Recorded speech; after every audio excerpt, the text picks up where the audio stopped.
Okay, this reading is for Diogo. And boy, I have had a lot of interference and feeling really artificially tired and blocked. And so these are part of your reading, that you might be feeling really blocked, really tired of something. And every time I kept wanting to prepare and figure out how to read it, I kept being told not to prepare, not to try to figure out things ahead of time. So that's another part of your message. And I feel like I'm losing my voice, it came on pretty suddenly too. So you might have a hard time figuring out what to say, or feel like something's putting pressure on you or trying to stop you from saying what you want to or need to say. And also, when I went to straighten out this card after I bumped it, I had a feeling not to. That it's important to read that one is not stable. That there's something blocking it or keeping it off kilter. So for the underlying energy, we have the Four of Pentacles. And the Four of Pentacles is hanging on too tight to something in the physical, like an idea or a plan or of the way that you're going to get things done, the way you're going to move forward in the physical. There's something you're holding on to so tight. And that's the underlying energy of the whole reading. Now, the major arcanas, or the overarching energies, are pretty powerful. So at the very, very top, there's the Chariot, which is all about balance and forward movement that needs your focus, that you need to make sure you're not veering off course by being too in your feminine or too in your masculine, by being too lenient or too strict, by being too logical or too creative. You need to find a balance in order to move forward, to get to where you want to go. And then this card called the Alien. It's called the Alien in this deck, but in other decks, in the more traditional tarot decks, this is the Hermit. This is going within for the answers, which is kind of explains why I got the answers.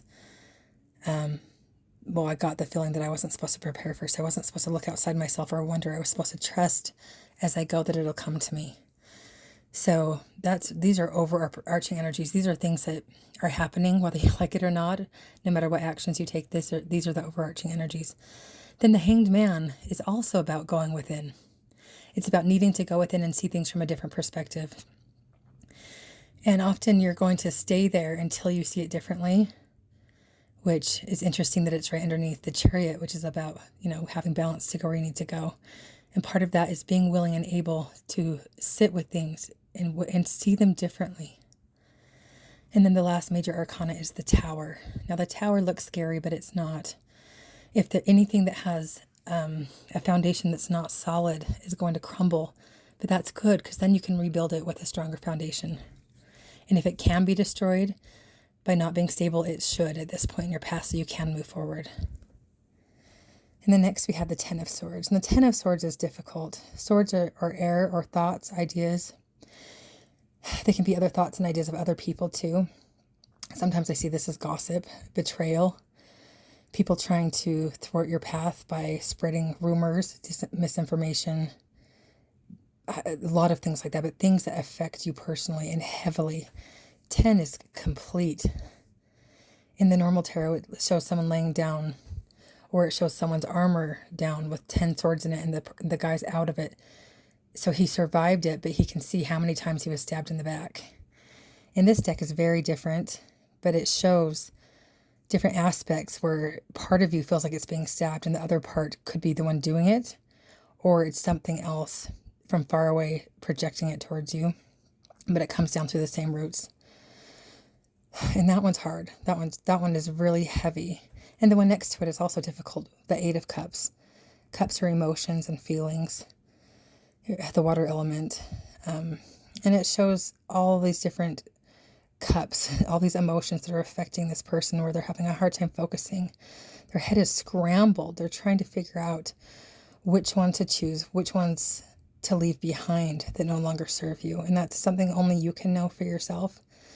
And in the normal traditional tarot, it shows someone walking away from all 8 cups, finding out that none of these are what you wanted. They're supposed to be fulfilling, but they're not. And then right here we have the Ace of Pentacles in reverse.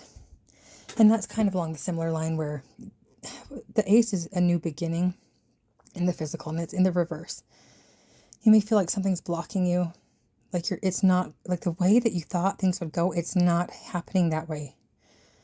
And that goes back to the Hanged Man and the Hermit of going within to figure out how to see things differently so that this can turn upright and you can have your new beginning.